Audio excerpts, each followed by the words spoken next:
World Environment Day is celebrated every year on June 5th. The day was first observed in 1974 by the United Nations in order to raise awareness to protect our surroundings. The day is also known as Eco Day or Environment Day. Every year, the day is observed with a specific theme.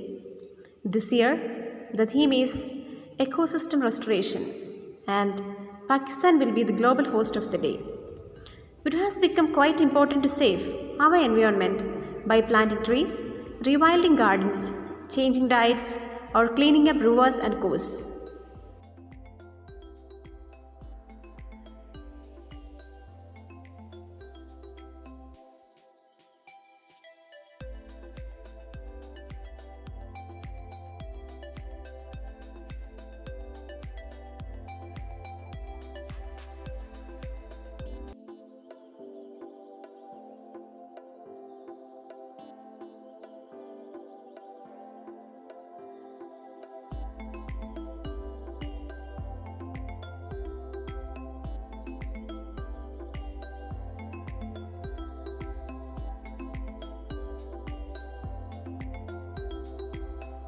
തൈ നടാം നമുക്കമ്മയ്ക്കു വേണ്ടി, ഒരു തൈ നടാം കൊച്ചുമക്കൾക്കു വേണ്ടി, ഒരു തൈ നടാം 100 കിളികൾക്കു വേണ്ടി, ഒരു തൈ നടാം നല്ല നാളേക്കു വേണ്ടി, ഒരു തൈ നടാം നമുക്കമ്മയ്ക്കു വേണ്ടി, ഒരു തൈ നടാം കൊച്ചുമക്കൾക്കു വേണ്ടി, ഒരു തൈ നടാം 100 കിളികൾക്കു വേണ്ടി, ഒരു തൈ നടാം നല്ല നാളേക്കു വേണ്ടി.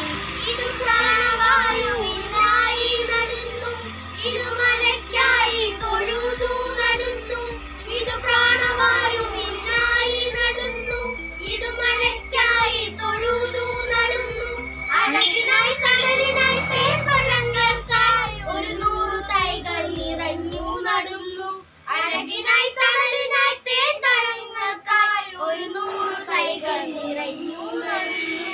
ഒരു തൈ നടാം നമുക്കമ്മയ്ക്കു വേണ്ടി, ഒരു തൈ നടാം കൊച്ചുമക്കൾക്കു വേണ്ടി, ഒരു തൈ നടാം 100 കിളികൾക്കു വേണ്ടി, ഒരു തൈ നടാം നല്ല നാളേക്കു വേണ്ടി. Reverend Father Prashant Palikappilly, a social activist and environmentalist, served as the head of Rajgiri College of Social Sciences. During his tenure in Rajgiri, he turned around 22 acres of land to lush greenery and named Environmental Lesson. He is also part of numerous human rights, child rights, and environmental organizations in Kerala. Today, we are very much fortunate to have such a dynamic person as our chief guest to deliver Environment Day message. നമസ്കാരം. Marian സ്കൂളിലെ പ്രിയമുള്ള വിദ്യാർത്ഥി സുഹൃത്തുക്കളെ, പ്രിയ മാതാപിതാക്കളെ, പ്രിയ അധ്യാപകരെ, നിങ്ങൾക്ക് എല്ലാവർക്കും ഈ ദിവസത്തിൻ്റെ എല്ലാ നന്മകളും ഹരിത അഭിവാദ്യങ്ങളും. വീണ്ടും ഒരു പരിസ്ഥിതി ദിനം ജൂൺ 5 വന്നിരിക്കുകയാണ്. 1972 മുതൽ ആചരിക്കുവാൻ തീരുമാനിക്കപ്പെട്ട ഒരു ദിനം. എൻ്റെ ജീവിതത്തിൽ ഇപ്രകാരമുള്ള ആഘോഷങ്ങളും ആചരണങ്ങളും തുടങ്ങിയത് 1997 മുതലാണ്. എന്നാൽ അന്താരാഷ്ട്ര സമൂഹം UN-ന്റെ നേതൃത്വത്തിൽ 1974 മുതൽ കഴിഞ്ഞ 47 വർഷങ്ങളായി ഇപ്രകാരമുള്ള ഒരു ദിനം ആചരിച്ചു വരുന്നു. അത് 1974 ആദ്യമായി ആചരിക്കപ്പെട്ടപ്പോൾ അതിൻ്റെ പ്രമേയം ഓൺലി വൺ എർത്ത് എന്നുള്ളതായിരുന്നു, ഒരേ ഒരു ഭൂമി. അതിൽ നിന്നും പ്രചോദനം ഉൾക്കൊണ്ടിട്ടാവണം നമ്മുടെ നാട്ടിൽ കുറേയേറെ കാലം മുമ്പ് മുതൽ ഒരേ ഭൂമി എന്നുള്ള ഒരു ഉത്തമമായി പ്രവർത്തിച്ചിരുന്ന സംഘടന ഉണ്ടായിരുന്നു, എന്നും ഉണ്ടെന്ന് ഞാൻ പ്രതീക്ഷിക്കുന്നു. ആ പേരിൽ ഒരു പ്രസിദ്ധീകരണവും പ്രചോദിപ്പിക്കുന്ന ലേഖനങ്ങൾ, അറിവുകൾ ഉൾപ്പെട്ടിരുന്ന ഒരു പ്രസിദ്ധീകരണവും ഉണ്ടായിരുന്നു, എന്നുമുണ്ടെന്ന് പ്രതീക്ഷിക്കുന്നു. ഉറപ്പില്ല. നമ്മൾ ഒരേ ഭൂമിയിലാണ്. അത്യപൂർവവും അനന്യവുമായ ഒരു ഭൂമിയുടെ ഉടമകളാണ് നമ്മൾ. ഇവിടെ നാം താമസിക്കുന്നു. സിനിമ ഗാനം പോകുന്നത് പോലെ ഈ നിത്യഹരിതമാം ഭൂമിയിലല്ലാതെ മാനസ സരസ്സുകളുണ്ടോ? മതിയാകും വരെ ഇവിടെ ജീവിച്ച് മരിച്ചവരുണ്ട്. അത്ര മനോഹരമായ ഈ ഭൂമിയിലാണ് നമ്മൾ ജീവിക്കുന്നത് എന്ന ഒരു തിരിച്ചറിവിൽ നമുക്ക് ഈ ദിവസം ആഘോഷിക്കാം. ഒരേ ഭൂമിയെക്കുറിച്ച് നമ്മുടെ നാട്ടിലെ പഴയ സ്വപ്നങ്ങളും നമുക്ക് ഓർക്കാം. എത്ര സർവവിശ്വം ഭവതി ഏക നീടം. ഇവിടെ ഈ വിശ്വം മുഴുവനും ഒരു പക്ഷിക്കൂട് പോലെ ആയി പരിണമിക്കുന്നുവോ എന്നുള്ള ഒരു സ്വപ്നം. അല്ലെങ്കിൽ നമ്മുടെ നാട്ടിൽ മറ്റു രീതിയിൽ പറഞ്ഞാൽ വസുധൈവ കുടുംബകം. ഈ വസുധ തന്നെ, ഈ ഭൂമി തന്നെയാണ് എൻ്റെ കുടുംബം. ഈ ഭൂമിയും അതിലെ ചരാചരങ്ങളും അടങ്ങുന്ന, ആ ജീവജാലങ്ങൾ അടങ്ങുന്ന ഈ ഭൂമിയാണ് എൻ്റെ കുടുംബം എന്നുള്ള ആ ബോധ്യത്തിൽ വളരുവാൻ ഈ ആഘോഷങ്ങൾ നമ്മെ സഹായിക്കട്ടെ എന്ന് ഞാൻ ആശംസിക്കുന്നു, പ്രാർത്ഥിക്കുന്നു. ഇന്നത്തെ ദിവസം വളരെ സന്തോഷകരമായ ഒരു ദിവസമാണെന്ന് പറയാം.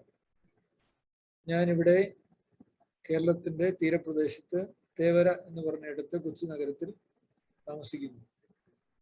തേവര എന്ന് പറഞ്ഞാൽ ഒരു സമതല പ്രദേശവും ഒരു ദ്വീപുമാണ്, ഒരു കൊച്ചു ദ്വീപ്. ഇതിന് 2 കിലോമീറ്റർ 2.5 കിലോമീറ്റർ നീളമേ ഉള്ളൂ. 1 കിലോമീറ്ററിൽ കൂടുതൽ വീതിയില്ല. കായലാണ് ഇരുവശവും, വെമ്പനാട് കായൽ. കൊച്ചി നഗരമധ്യത്തിൽ നിന്നും റെയിൽവേ സ്റ്റേഷനിൽ നിന്നും 4 കിലോമീറ്റർ തന്നെ ഇല്ല ഇവിടെ വരെ.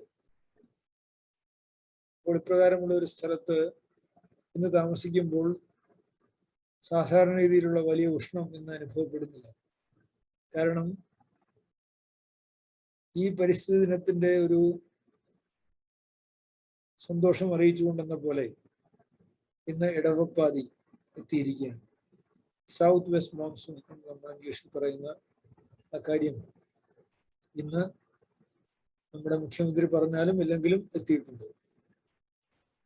അതിൻ്റെ ഒരു അനുഭവം ഇന്ന് ഒരു ശീതീകരിക്കപ്പെട്ട മുറിയിൽ ഇരിക്കുന്ന പോലുള്ള അനുഭവമാണ് ഞങ്ങളെപ്പോലെ ഈ ഉഷ്ണപ്രദേശത്ത് താമസിക്കുന്നവർക്ക് ഇന്ന് അനുഭവിക്കാൻ സാധിക്കുന്നത്. ഇത് തന്നെ നമ്മൾ ഒരേ ഭൂമിയുടെ ആളുകളാണെന്നുള്ള കാര്യം ഓർപ്പിക്കുന്ന ഒരു പ്രതിഭാസമാണെന്ന് നിങ്ങൾക്കറിയാം. ഒരു വശത്ത് നമ്മൾ ഇന്ന് തേവരയിൽ ഈ നമ്മുടെ ചെറിയ ഭൂപ്രദേശത്തിന്റെ പടിഞ്ഞാറ് അറ്റത്തിരിക്കുമ്പോൾ നിങ്ങൾ അതിന്റെ കിഴക്കേ അറ്റത്ത് സമുന്നതിയിൽ പശ്ചിമഘട്ടത്തിന്റെ മുകളിൽ തോപ്രാംകുടിയിലും പരിസരത്തുമായി ഇരിക്കുന്നു.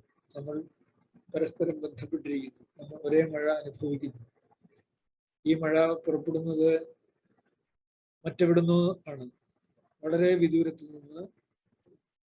അവിടെ ഇത് പെയ്യുന്നുണ്ടാവണമെന്നില്ല. കടലിന്റെ മുകളിലോ ഭൂമധ്യരേഖയുടെ മുകളിലോ എവിടെയോ ഉത്ഭവിച്ച് ആ കാറ്റ് അതിനെ എടുത്തുകൊണ്ട് ഇവിടെ കൊണ്ടുവന്ന് ഈ നമ്മുടെ ഭൂപ്രദേശത്തിന്റെ ഓരത്ത് കൊണ്ടുവരികയും നമ്മുടെ ഉയർന്നു നിൽക്കുന്ന പശ്ചിമഘട്ടം അതിനെ തടയുകയും ചെയ്യുമ്പോഴാണ് ഇത് മഴയായി ഇവിടെ പതിക്കുന്നത്. എത്ര വലിയ അത്ഭുതങ്ങളാണ്! അതുകൊണ്ടാണ് നമ്മുടെ ഈ ചരിവിന്റെ സ്ഥിതി സുസ്ഥിരമായി നിലനിൽക്കണമെന്നുള്ള ആഗ്രഹം വെറുതെ ഉണ്ടാകുന്നതല്ല, ഒരു ഭാവിയുടെ കരുതലിന്റെ ഭാഗമായിട്ടുള്ള ഒരാഗ്രഹമാണ്. അതിൽ അവിടെ പാർക്കുകയും അവിടെ ഉടമകളായി നയിക്കുകയും ചെയ്യുന്ന നിങ്ങൾ ഒരു വശത്ത് ഭാഗ്യമുള്ളവരാണെന്ന് ഞങ്ങൾ പറയുമെങ്കിലും വലിയ ഉത്തരവാദിത്വമുള്ള ആളുകളും കൂടിയാണ് എന്നുള്ള കാര്യവും ഈ അവസരത്തിൽ അനുസ്മരിക്കുകയാണ്. അതിനെക്കുറിച്ചുള്ള തർക്ക വിഷയങ്ങളിലേക്കൊന്നും ഞാൻ കടക്കുന്നില്ല. അത് വിദ്യാർത്ഥികളും അധ്യാപകരും അടങ്ങുന്ന അക്കാഡമിക് സമൂഹം പഠിക്കുകയും അതിൻ്റെ നിജസ്ഥിതി മനസ്സിലാക്കുകയും അതിന് ഉതകുന്ന നടപടികൾ ക്രിയാത്മകമായി ചെയ്യുവാൻ ഒരുമ്പിടുകയും ചെയ്യണമെന്നും കൂടെ നമുക്ക് ഇന്ന് ഓർക്കാം. ഈ വർഷം 47ാമത്തെ പ്രാവശ്യം പരിസ്ഥിതി ദിനം ആഘോഷിക്കുമ്പോഴും അതിനൊരു ആഗോള പ്രമേയമായിട്ട് എടുത്തിരിക്കുന്നത് ഇക്കോസിസ്റ്റം റെസ്റ്റോറേഷൻ എന്നുള്ള ഒരു പ്രമേയമാണ്. ഇക്കോസിസ്റ്റം റെസ്റ്റോറേഷൻ മലയാളത്തിൽ ആവാസ വ്യവസ്ഥകളുടെ പുനഃസ്ഥാപനം എന്നോ അല്ലെങ്കിൽ വീണ്ടെടുപ്പ് എന്നോ നമുക്ക് വേണമെങ്കിൽ പറയാം. ജൈവ വ്യവസ്ഥകളുടെ, ആവാസ വ്യവസ്ഥകളുടെ വീണ്ടെടുപ്പും പുനഃസ്ഥാപനവും എന്ന് വേണമെങ്കിൽ പറയാം. അപ്പോൾ ഇത് പുനഃസ്ഥാപിക്കുന്ന കാര്യം, വീണ്ടെടുപ്പിന്റെ കാര്യം ചിന്തിക്കുമ്പോൾ ചെറുപ്പകാലത്തിലെ ഓർമ്മകൾ എനിക്ക് വരുന്നുണ്ട്. ഒരു 40 വർഷം മുമ്പ് ഈ പ്രദേശത്ത്, ഈ പട്ടണത്തിൽ ഏകദേശം ഇതേ ഇടത്ത് തന്നെ താമസിച്ചുകൊണ്ടിരുന്ന ഒരാൾ എന്നുള്ള രീതിയിൽ എൻ്റെ സ്കൂൾ വിദ്യാഭ്യാസം ഈ പരിസരത്താണ് പൂർത്തിയാക്കിയത്. അന്ന് ഇവിടെ വെള്ളം എന്നുള്ള ഒരു ആവശ്യം സാധാരണ നിർവഹിച്ചു പോരുന്നത്, ഇവിടെ കുളങ്ങളും കുറച്ചെല്ലാം കുളങ്ങളും കൂടുതൽ കിണറുകളും ഉണ്ടെങ്കിലും അക്കാലം മുതൽ എറണാകുളം പട്ടണത്തിന്റെ ഭാഗമായിട്ട് നിൽക്കുന്നത് കൊണ്ടോ പെരിയാറിൽ നിന്നും സുലഭമായി വെള്ളം വരുന്നത് കൊണ്ടോ അക്കാലം മുതലേ ഇവിടെ ടാപ്പ് വാട്ടർ എന്നുള്ള രീതിയിൽ വീടുകളിൽ വെള്ളം പെരിയാറിൽ നിന്ന് എത്തിയിരുന്നു. എന്നിരുന്നാലും ഇവിടം വിട്ട് എവിടേക്കെങ്കിലും പോകുമ്പോൾ, അത് ഞാൻ ചെറുപ്പകാലത്ത് തന്നെ, സ്കൂൾ കാലത്ത് തന്നെ പല കാര്യങ്ങൾക്കായും ഒറ്റയ്ക്കോ സംഘമായോ തിരുവനന്തപുരം, തൃശ്ശൂർ, ആലപ്പുഴ, കോട്ടയം തുടങ്ങിയ ജില്ലകളിൽ ഈ ബസ്സിലും അല്ലാതെയും യാത്ര ചെയ്യാൻ ഇടവന്നിട്ടുള്ള അവസരങ്ങളിൽ ഒരിക്കൽ പോലും വെള്ളം കൊണ്ടുപോകണം, ഒരു കുപ്പിയിൽ ചുമന്നുകൊണ്ട് പോകണം എന്നുള്ള ഒരു ആകുലത അല്ലെങ്കിൽ അങ്ങനെ ഒരു ചിന്തയേ ഉണ്ടായിട്ടില്ല. എവിടെയെങ്കിലും പോയി ദാഹിച്ചു കഴിഞ്ഞാൽ ആരുടെയെങ്കിലും എടുത്ത് പോകാം, ഏതെങ്കിലും ഒരു മടക്കടയിൽ പോകാം, ഒരു പെട്ടിക്കടയിൽ പോകാം. അവിടെ ചെന്നിട്ട് കുറച്ച് വെള്ളം വേണമെന്ന് ചോദിച്ചു കഴിഞ്ഞാൽ ആരും ഒരു പൈസയും ചോദിക്കാതെ വലിയ കുപ്പി ഗ്ലാസ്സിൽ വെള്ളം തന്നിരുന്ന അനുഭവമാണ് നമുക്കുണ്ടായിരുന്നത്. പിൽക്കാലത്ത് ഞാൻ എൻ്റെ സുഹൃത്തായ CR നീലകണ്ഠൻ പറഞ്ഞു കേട്ടിട്ടുണ്ട്. അദ്ദേഹം 1980കളുടെ അവസാനമോ 90കളുടെ ആരംഭത്തിലോ ഇതുപോലുള്ള പരിസ്ഥിതി സംബന്ധമായ ഒരു ചർച്ചയിൽ പങ്കെടുത്തുകൊണ്ട് തൃശ്ശൂർ വെച്ച് സംസാരിച്ചു. അദ്ദേഹം ഒരു മുന്നറിയിപ്പ് നൽകി. നമ്മൾ ഇപ്രകാരം ജീവിച്ചു പോവുകയാണെങ്കിൽ കേരളത്തിൽ അധികം താമസിയാതെ വെള്ളം കുപ്പിയിൽ വാങ്ങി കുടിക്കേണ്ട ഗതികേട് വരും എന്ന് പറഞ്ഞപ്പോൾ അന്നത്തെ അവിടെ കൂടിയ ആളുകളെല്ലാം പരിഹസിക്കുകയും തമാശാണെന്ന് ധരിക്കുകയും എല്ലാം ചെയ്ത കാര്യം അദ്ദേഹം പിന്നീട് പലയിടത്ത് പങ്കുവെച്ച് ഞാൻ കേട്ടിട്ടുണ്ട്. അത് സത്യമായിരിക്കുന്നു. നമുക്ക് ചിന്തിക്കാനാവാത്ത രീതിയിൽ നമ്മുടെ സംസ്കാരം മാറിപ്പോയിരിക്കുന്നു. 40 വർഷങ്ങൾക്ക് മുമ്പ് ഒരിക്കലും കുപ്പിയിൽ വെള്ളം കൊണ്ടുപോകണമെന്നുള്ള ചിന്ത ഉണ്ടാകാതിരുന്ന അവസരത്തിൽ ആ സ്ഥലങ്ങളിൽ ഇന്ന് ഒരു കുപ്പിയിൽ വെള്ളം കൊണ്ടുപോയാലേ നമുക്ക് സുരക്ഷിതമായിട്ട് ഒരിടത്തു നിന്ന് മറ്റിടത്തേക്ക് പോകാനായിട്ട് സാധിക്കൂ എന്നുള്ള തലത്തിരിക്കുന്നത്. ചെറുപ്പക്കാർക്ക് വെള്ളത്തിന് ദാഹം തോന്നുമ്പോൾ ഒരു മടിയും കൂടാതെ 10 മുതൽ 30 രൂപ വരെ കൊടുത്ത് ഒരു കുപ്പി വെള്ളം മേടിക്കാനായിട്ട് ഒരു ബുദ്ധിമുട്ടും ഇല്ല. അപ്രകാരമുള്ള സ്ഥിതിയിലേക്ക് നമ്മൾ എത്തിയിട്ടുണ്ടെങ്കിൽ, നമ്മൾ സൂക്ഷിച്ചില്ലെങ്കിൽ കുറച്ച് നാളുകൾക്ക് ശേഷം നമ്മുടെ ജീവൻ നിലനിർത്തുന്ന പ്രാണവായുവിനും ഇപ്രകാരം വില കൊടുക്കേണ്ടി വരികയും ഈ കുപ്പിവെള്ളം സംഭരിച്ച് നടക്കുന്ന പോലെ സിലിണ്ടറുകളിൽ ട്യൂബ് ഘടിപ്പിച്ച് നമ്മുടെ മൂക്കിലേക്ക് ഓക്സിജൻ കയറ്റി വിടുകയും ചെയ്യുന്ന സ്ഥിതി വിശേഷം ഉണ്ടാകാം എന്നുള്ള കാര്യവും കൂടി നമ്മൾ ഇത്തരണത്തിൽ ഓർക്കുന്നത് നന്നായിരിക്കും. അപ്രകാരമുള്ള ഭീഷണികൾ നിലനിൽക്കുന്നു എന്നുള്ളത് കൊണ്ട് തന്നെ വളരെ പ്രധാനപ്പെട്ട കാര്യമാണ് നമ്മൾ വീണ്ടെടുപ്പിന് ഒരുമ്പിടുക, വീണ്ടെടുപ്പിന് ശ്രമിക്കുക എന്നുള്ളത്. ഇക്കോസിസ്റ്റം റെസ്റ്റോറേഷന്റെ പ്രധാനപ്പെട്ട ഒരു ആവശ്യം പ്രകാരമുള്ള ഭീഷണികൾ നിലനിൽക്കുന്നു എന്നുള്ളത് കൊണ്ട് കൂടിയാണ്. നമ്മൾ റെസ്റ്റോറേഷനെ കുറിച്ച് അല്ലെങ്കിൽ പഴയപടി ആക്കുന്നതിനെ കുറിച്ച് ചിന്തിക്കുമ്പോൾ വികസനം മുരടിക്കുമോ എന്നുള്ളതാണ് നമ്മുടെ എല്ലാം പേടി. വികസനത്തെ കുറിച്ചുള്ള കാഴ്ചപ്പാടുകൾ, നമുക്കുള്ള കാഴ്ചപ്പാടുകൾ മാറ്റണമോ വേണ്ടയോ എന്നുള്ള തർക്കങ്ങളിലേക്കും ഞാനിന്ന് കിടക്കുന്നില്ല. മറിച്ച് നമുക്ക് ജീവിച്ചിരിക്കലാണോ പ്രധാനപ്പെട്ട കാര്യം, സുഖമായിട്ട് ജീവിക്കുന്നത് എന്താണ് എന്നിപ്രകാരമുള്ള ചിന്തകൾ വളരെ പ്രധാനപ്പെട്ടതാണ്. അതുകൊണ്ടാണ് ഇങ്ങനെയുള്ള അവസരങ്ങളിലെ ചിന്തകളിൽ, സാധാരണ പരിസ്ഥിതി സംബന്ധമായ ചിന്തകളിൽ, പരിസ്ഥിതി ദിനാഘോഷങ്ങളിൽ എപ്പോഴും പറയുന്ന മുദ്രാവാക്യങ്ങളിൽപ്പെട്ട ചിലത് 3R മുദ്രാവാക്യങ്ങളാണ്. 3Rs: reduce, reuse and recycle. Reduce, reuse and recycle. നമ്മുടെ ഉപഭോഗം കുറയ്ക്കുക, പുനരുപയോഗിക്കുക, പുനഃചക്രമണം ചെയ്യുക. ഇത് ഇന്ന് എല്ലാവരും അംഗീകരിച്ചിരിക്കുന്ന ഒരു പദ്ധതിയും ആദർശ ആപ്തവാക്യവും ആണ്. എന്നാൽ അതിനോട് കിടപിടിക്കുന്ന മറ്റ് പല ആഴ്സ് ഉപയോഗിക്കാൻ സാധിക്കും.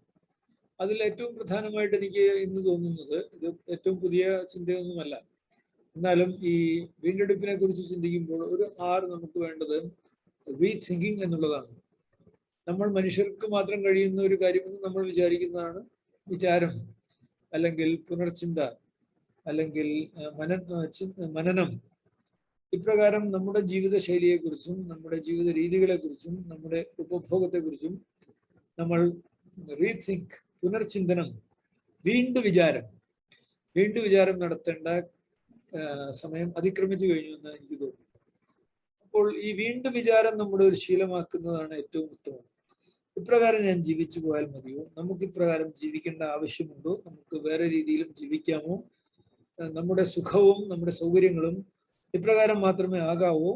മറ്റു രീതിയിലും നമുക്ക് സുഖകരമായി ജീവിക്കുവാൻ സാധിക്കുമോ എന്നുള്ള രീതിയിലുള്ള ചിന്തകൾ മനുഷ്യരെ നയിക്കേണ്ട ചിന്തകളായിട്ട് എനിക്ക് തോന്നുന്നു. പ്രത്യേകിച്ച് ചെറുപ്പക്കാരായ വിദ്യാർത്ഥികൾ ഇപ്രകാരമുള്ള ചിന്തകൾ ഒറ്റയ്ക്കും കൂട്ടമായും നടത്തണം എന്നാണ് എനിക്ക് തോന്നുന്നത്. ഇപ്രകാരം ജീവിച്ചാൽ മതിയോ? ഇപ്രകാരം ജീവിച്ചാൽ നമുക്ക് നിലനിൽക്കാൻ സാധിക്കുമോ?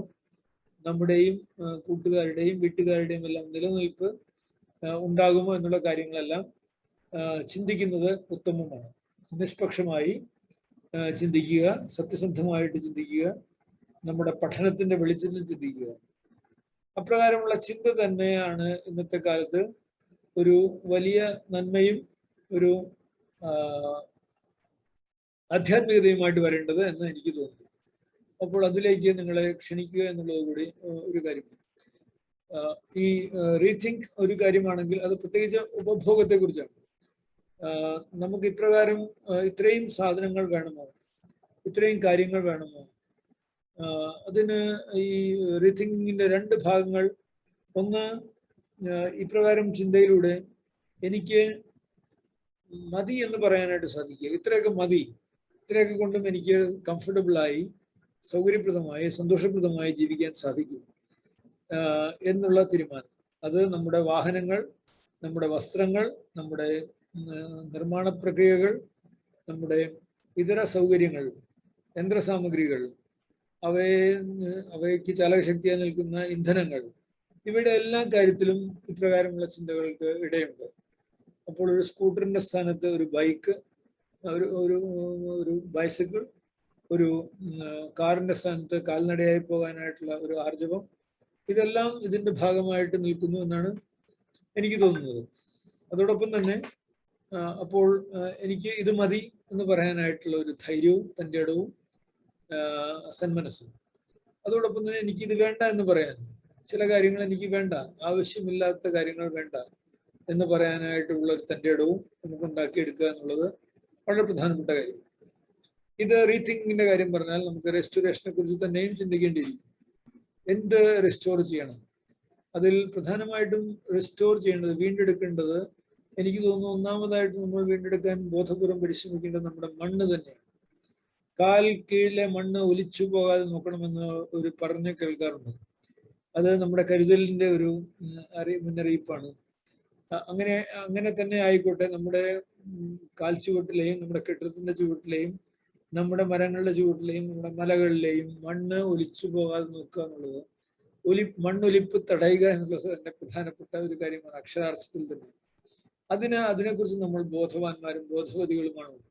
അത് നമ്മുടെ പരിശീലനത്തിന്റെയും നമ്മുടെ ചിന്തയുടെയും അതുപോലെ തന്നെ നമ്മുടെ പ്രവർത്തനങ്ങളുടെയും ഭാഗമായിട്ട് മാറുന്നുണ്ടോ എന്നുള്ള കാര്യം പ്രധാനമായിട്ടും ചിന്തിക്കുന്നു. മണ്ണ് ഒലിപ്പ് തടയുക, പ്രത്യേകിച്ച് ഉയർന്ന പ്രദേശങ്ങളിൽ താമസിക്കുന്നവർക്ക് കൂടുതലായും, കാരണം അവിടെ നിന്നാണ് ഒലിപ്പ് കൂടുതൽ വരുന്നത് സ്വാഭാവികമായി. അപ്പൊ അതിനെ തടയുന്ന പ്രക്രിയകൾ നമുക്ക് സ്ഥാപിക്കാൻ പറ്റുമോ?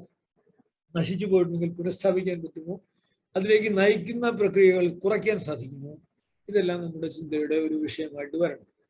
രണ്ടാമത്, ഈ മണ്ണിലാണ് നമ്മൾ ജീവിക്കുന്നത് എന്നുള്ള ഒരു സത്യം അംഗീകരിക്കുക. ഈ മണ്ണിലാണ് നമുക്ക് ജീവൻ ഉള്ളത്. ഈ മണ്ണിൽ നിന്നാണ് നമ്മൾ ഉണ്ടായിട്ടുള്ളത്. നമ്മുടെ ഈ ശരീരം, ഇതിലാണല്ലോ നമ്മുടെ ആത്മാവും മനസ്സും എല്ലാം ഉള്ളത്. പക്ഷെ ഈ ശരീരം ഇല്ലാതെ അത് നടക്കില്ല.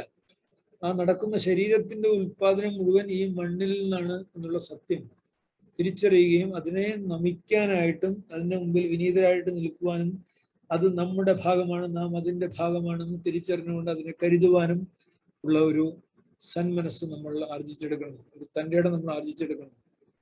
അപ്പോൾ അത് ഈ മണ്ണിലേക്ക് നമ്മൾ തിരിച്ചു പോകുന്നുള്ള കാര്യവും നമ്മൾ ഓർക്കണം. തിരിച്ചു പോകുമ്പോൾ നമ്മൾ വിഘടിതരായി നമ്മുടെ ശരീരം വിഘടിച്ച് ആ മണ്ണിൽ അലിഞ്ഞു പോകുമ്പോഴാണ് നമ്മുടെ സംതൃപ്തി ഉണ്ടാകുന്നത്. അപ്പോഴാണ് മാലിന്യമില്ലാത്തൊരു ഭൂമി ഉണ്ടാകുന്നത്.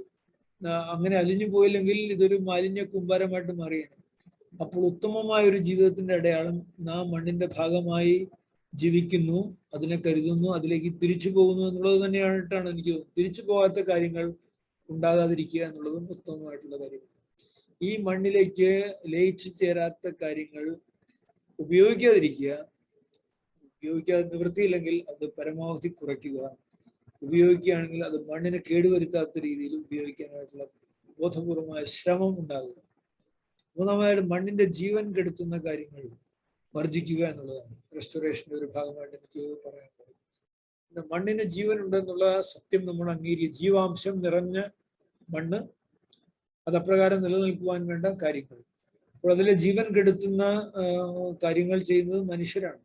മനുഷ്യരുടെ പ്രവർത്തനങ്ങൾ മൂലം അതിലെ ജീവൻ കെട്ടുപോകാൻ, ചിലപ്പോൾ താൽക്കാലിക ലാഭത്തിനും താൽക്കാലിക പിടിച്ചു നിൽപ്പിനും വേണ്ടി നമ്മൾ സുസ്ഥിരത മറന്ന് മണ്ണിനെ മറ്റു കാര്യങ്ങളെ ആക്രമിക്കാനുള്ള ശ്രമത്തിൽ മണ്ണിനെയും അതിലെ ജീവഘടകങ്ങളെയും ആക്രമിക്കുകയും അത് നശിപ്പിക്കുകയും അത് നിർമ്മാണത്തിന് ഇടയില്ലാത്ത രീതിയിൽ നശിപ്പിക്കപ്പെടുകയും ചെയ്യുന്നുണ്ട് എന്നുള്ള സത്യം നമ്മൾ അംഗീകരിക്കുകയും അത് മാറ്റാനായിട്ട് തീരുമാനം എടുക്കുകയും ചെയ്യുക എന്നുള്ളത് പ്രധാനപ്പെട്ട കാര്യമാണ്.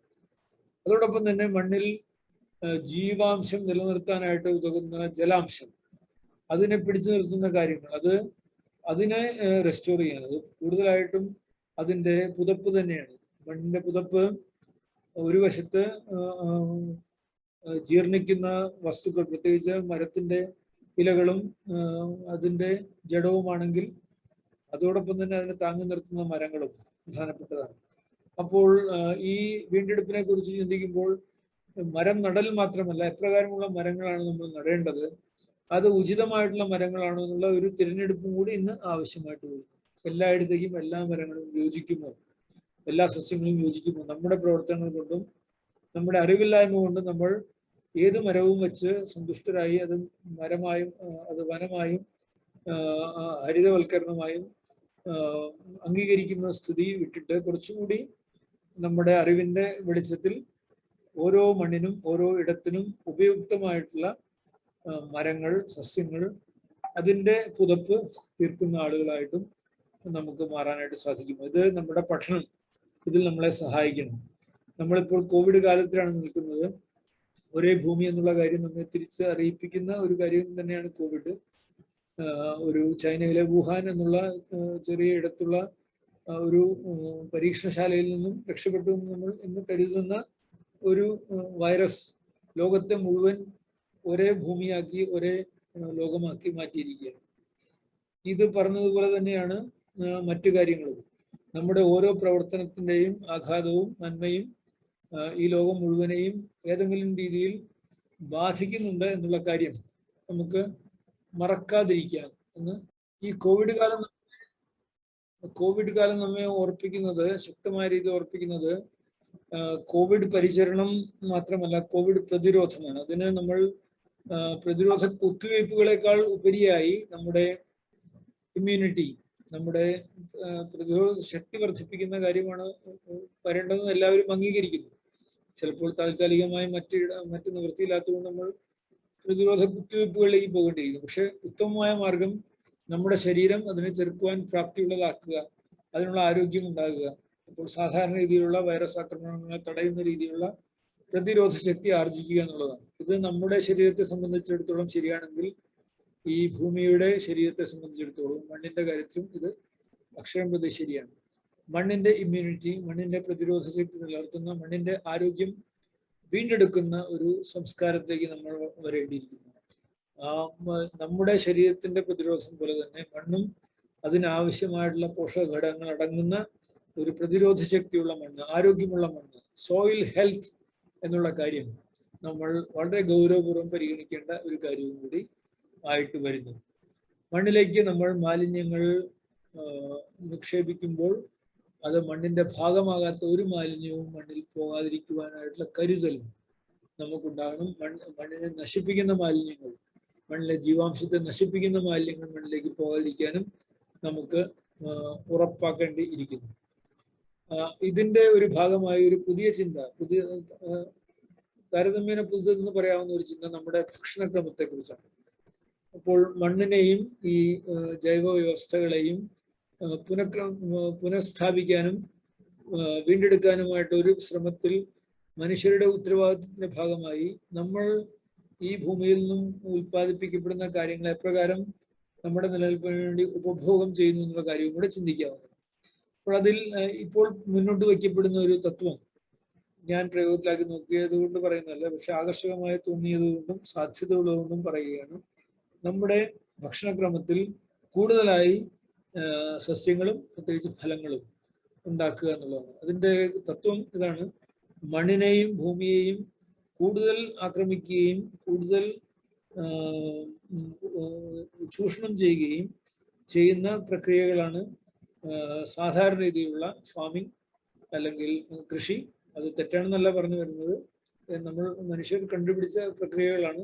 അത് വളരെ തീവ്രമായി ചെയ്യുമ്പോൾ അത് മണ്ണിൻ്റെയും ഭൂമിയുടെയും ആരോഗ്യം കെടുത്തുന്നുണ്ട് എന്നുള്ള ഒരു സത്യം.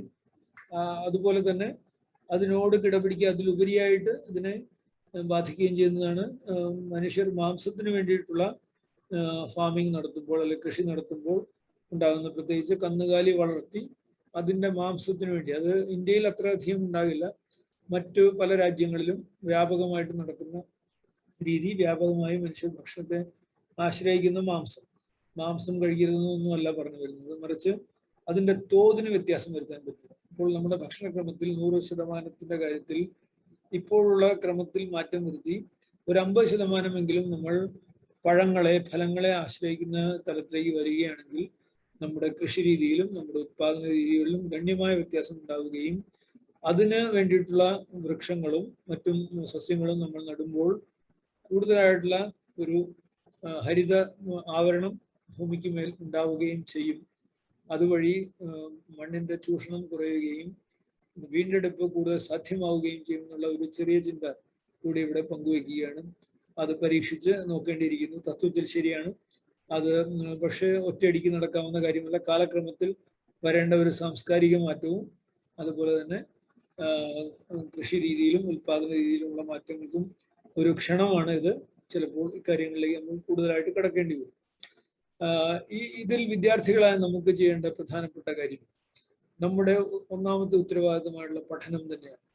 നമ്മൾ എന്തെല്ലാം കാര്യങ്ങൾ പഠിക്കുന്നു, ഭാഷ പഠിക്കുന്നു, കണക്ക് പഠിക്കുന്നു, പക്ഷെ അതിനോടൊക്കെ കൂടെ നമ്മൾ ശാസ്ത്രം പഠിക്കുന്നു, ഭൂമിശാസ്ത്രം, അതുപോലെ തന്നെ രസതന്ത്രം, അതുപോലെ തന്നെ ജീവശാസ്ത്രം, ഭൗതികശാസ്ത്രം. ഇതെല്ലാം പഠിക്കുമ്പോൾ പലപ്പോഴും ഇതെല്ലാം പാഠ്യപുസ്തകങ്ങൾ ഒതുങ്ങിപ്പോവുകയും അതിൽ നിന്നും നമ്മൾ വലിച്ചെടുത്ത് ഓർത്ത് പിടിച്ച് പരീക്ഷയിൽ എഴുതി മാർക്ക് മേടിക്കുകയും ചെയ്യുന്നതിൽ തീരുന്നു. അതിലുപരിയായി ഇപ്രകാരമുള്ള കാര്യങ്ങൾ നമ്മുടെ അനുദിന ജീവിതവും പശ്ചാത്തലവും മണ്ണും ഭൂമിയുമായി എപ്രകാരം ബന്ധപ്പെട്ടിരിക്കുന്നു എന്ന രീതിയിൽ പഠിക്കുവാൻ, മനസ്സിലാക്കുവാൻ, അപ്രകാരമുള്ള ചോദ്യങ്ങൾ ഉയർത്തുവാൻ, അപ്രകാരമുള്ള അന്വേഷണങ്ങൾ നടത്തുവാൻ ഒരു വിദ്യാർത്ഥി സമൂഹത്തിന് ചുമതലയുണ്ടെന്നുള്ള കാര്യം നമുക്ക് ഓർക്കാം. അപ്പോൾ ഇങ്ങനെയുള്ള വിഷയങ്ങളിൽ നമ്മൾ പരീക്ഷയ്ക്ക് വേണ്ടി പഠിക്കുകയും മാർക്ക് മേടിക്കുകയും പാസ്സാവുകയും ചെയ്യുന്നതിലുപരിയായി ഇപ്രകാരമുള്ള കാര്യങ്ങൾ എൻ്റെ ജീവിതവും എൻ്റെ പശ്ചാത്തലവും എൻ്റെ പരിസ്ഥിതിയുമായി എപ്രകാരം ബന്ധപ്പെട്ടിരിക്കുന്നു എന്നും അതിൽ അവ കാണുന്നില്ലെങ്കിൽ എനിക്കെങ്ങനെ അവ കണ്ടെത്താനാവുമെന്നും അത് കണ്ടെത്തുക എന്നുള്ളത് മറ്റാരുടെയോ ചുമതലയല്ല, അതെൻ്റെ തന്നെ ഒരു അന്വേഷകയുടെ വിദ്യാർത്ഥിയുടെ ചുമതലയാണ് എന്ന് കണ്ടെത്തി അതിനെ പ്രത്യുത്തരിക്കാനും നമുക്കിടവരണം. ഈ വർഷം അന്താരാഷ്ട്ര തലത്തിൽ അന്താരാഷ്ട്ര സർഗാത്മകമായ സാമ്പത്തിക വ്യവസ്ഥയ്ക്കുള്ള സുസ്ഥിരതയ്ക്ക് വേണ്ടി സർഗാത്മകമായ സാമ്പത്തിക വ്യവസ്ഥ എന്നുള്ള പ്രമേയത്തോടു കൂടി ഒരു വർഷം ആചരിക്കപ്പെടുകയാണ്. സുസ്ഥിരതയ്ക്ക് വേണ്ടി സർഗാത്മകമായ സാമ്പത്തിക വ്യവസ്ഥ, creative economy for sustainable development. അതോടൊപ്പം തന്നെ international year for fruits and vegetables എന്നുള്ള കാര്യവും കൂടിയാണ്. ഇവയെ നമുക്ക് ഏകോപിപ്പിച്ചുകൊണ്ട് ഇനിയുള്ള 6-7 മാസക്കാലം നമ്മുടെ പ്രവർത്തനങ്ങളിലും നമ്മുടെ പഠനങ്ങളിലും എപ്രകാരം നമ്മുടെ ഇക്കോണമിയുടെ ഭാഗമായി തന്നെ ഫ്രൂട്ട്സ് ആൻഡ് വെജിറ്റബിൾസ് എങ്ങനെ ഉപയോഗിക്കാം. പ്രത്യേകിച്ച് എനിക്കറിയാവുന്ന അനുഭവം വെച്ച് മൂന്നാറും അതുപോലെ തന്നെ കാന്തല്ലൂരും എല്ലാമുള്ള പല കൃഷിക്കാരുമായിട്ടുള്ള അനുഭവങ്ങൾ വെച്ച് അവിടെയെല്ലാം ഓരോ കാലാവസ്ഥയിലും ഉണ്ടാകുന്ന ഓരോ സമയത്തും ഉണ്ടാകുന്ന ഫലങ്ങൾ നഷ്ടപ്പെട്ടു പോവുകയും കൃഷിക്കാർക്ക് നഷ്ടം വരികയും ചെയ്യുന്ന നിരവധി അവസരങ്ങൾ, നിരവധി സ്ഥലങ്ങളുണ്ട്. അപ്രകാരമുള്ള കാര്യങ്ങൾ മറ്റിടങ്ങളിലും ഉണ്ടാകാം. എനിക്ക് കാന്തല്ലൂരത്തെ കാര്യം കൃത്യമായി അറിയാവുന്നതുകൊണ്ട് പറയുക. അപ്പോൾ അങ്ങനെയുള്ള സാഹചര്യങ്ങളിൽ എങ്ങനെ ഒരു സർഗാത്മക ചിന്തയുടെ ഉടമകളായ വിദ്യാർത്ഥികൾക്ക് ഇതിന് പരിഹാരങ്ങൾ കണ്ടെത്താൻ പറ്റും, എങ്ങനെ ഇവയെ സംസ്കരിക്കാൻ പറ്റും, എങ്ങനെ ഇവയെ സൂക്ഷിക്കാൻ പറ്റും, അങ്ങനെയുള്ള ഉൽപ്പന്നങ്ങളെ എപ്രകാരം ഏറ്റവും ഉപയോഗപ്രദമായി ഉപയോഗിച്ചുകൊണ്ട് ഭൂമിയുടെ ഈ ഫലങ്ങളെ നന്മയ്ക്ക് വേണ്ടിയും ആളുകളുടെ സാമ്പത്തിക വ്യവസ്ഥയുടെ മെച്ചപ്പെടുത്തലിനും വേണ്ടി എപ്രകാരം നമുക്ക് ഉപയോഗിക്കാൻ പറ്റുമെന്നുള്ള ചിന്തകൾ ഇന്ന് വളരെ ആവശ്യമാണ്. ഇന്ന് സ്റ്റാർട്ടപ്പിന്റെയും ഇന്നോവേഷന്റെയും യുഗമായി സർക്കാർ വീണ്ടും വീണ്ടും നമ്മുടെ മുമ്പാകെ വയ്ക്കുമ്പോൾ ചെറുപ്പക്കാരുടെ മനസ്സുകളിൽ നിന്നും ഇപ്രകാരമുള്ള മേഖലയിലേക്കുള്ള ചിന്തകൾ കൊണ്ടുവരുത്തുക വളരെ ആവശ്യമാണ്. അത് സ്വന്തം ജീവിതശൈലി മുതൽ എപ്രകാരം അത് സമ്പദ് വ്യവസ്ഥയുടെ പരിരക്ഷണത്തിനും ഉതകുന്ന രീതിയിലുള്ള ചിന്തകളിലേക്കും നയിക്കേണ്ടതാണ്. അത് സാധിക്കും, നിങ്ങൾക്ക് സാധിക്കും. നിങ്ങൾ ആ ചുറ്റുപാടുകളിൽ നിന്ന് ചിന്തിക്കുമ്പോൾ അതിനുള്ള പുതിയ ഉത്തരങ്ങൾ നിങ്ങൾക്ക് ഉണ്ടാകുമെന്ന് എനിക്ക് ഉറപ്പുണ്ട്. പ്രിയമുള്ളവരെ, നിങ്ങൾക്ക് എല്ലാവർക്കും ഈ വർഷത്തിന്റെ പരിസ്ഥിതി ദിനത്തിന്റെ എല്ലാവിധ നന്മകളും ഞാൻ നേരുന്നു. നിങ്ങളെ ഹരിത അഭിവാദ്യങ്ങളോടുകൂടി ഞാൻ നമസ്കരിക്കുന്നു. നമ്മുടെ ജീവിതങ്ങൾ കുറച്ചുകൂടി ഈ മണ്ണിനെയും ഈ ഭൂമിയെയും പച്ചപിടിപ്പിക്കുന്നതും മെച്ചപ്പെടുത്തുന്നതുമാകുവാൻ ഈ ഭൂമിയുടെ എല്ലാം നിയന്താവായ സർവശക്തനായ ദൈവം നമ്മെ അനുഗ്രഹിക്കട്ടെ, നമ്മെ നയിക്കട്ടെ. അതിനു വേണ്ടിയിട്ടുള്ള കൃപകൾ നമ്മിൽ ചുരിയട്ടെ എന്നുള്ള പ്രാർത്ഥനയോടുകൂടി എനിക്ക് ഈ അവസരം ഓർത്തു തന്ന എൻ്റെ വിദ്യാർത്ഥിയും എൻ്റെ സഹപ്രവർത്തകനും എൻ്റെ സുഹൃത്തുമായ ബഹുമാനപ്പെട്ട വിൽസനച്ചന് അഭിവാദ്യങ്ങൾ അർപ്പിച്ചുകൊണ്ട് എൻ്റെ വാക്കുകൾ ഉപസംഹരിക്കുന്നു. നമസ്കാരം.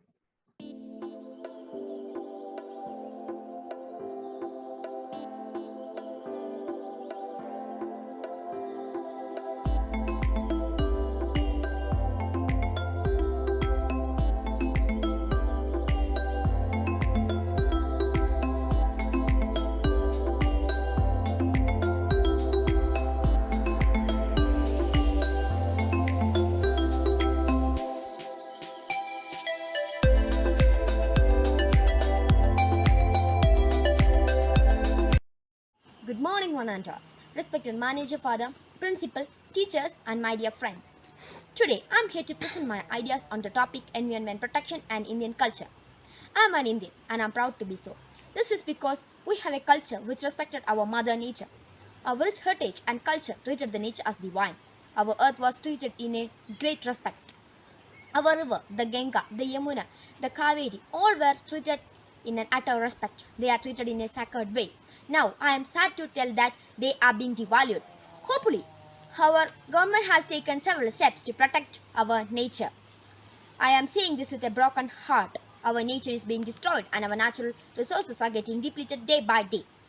Trees are being cut and forests are disappearing. Through this, we are moving towards the desert. Also, the people are not at all bothered about waste management. We have the tendency of use and throw away. We spit everywhere. This should be prevented. We must move towards the 3R principle: reduce, reuse, and recycle. The burning of plastics is also a big problem. The increased development of activities leads to global warming. The increased use of chemical fertilizers reduces the fertility of soil. Increasing number of factories and ruthless cutting of trees and extreme desire of pleasures and so on have destroyed our nature. Years ago, living in this world was comfortable. There were a large number of birds, animals in the forest, rivers, valleys, and so on. Such a day have gone away. let me conclude my words. Thank you.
Our celebrations doesn't end with this program by planting some trees for one day. We have the responsibility to protect our environment as it is. Let's stop harming nature. Let's stop polluting it. Let us join hands to bring a positive change to make our planet Earth a much healthier, greener, and happier place to live. Let us give our coming generations a healthier and happier environment to have a beautiful life. Thank you.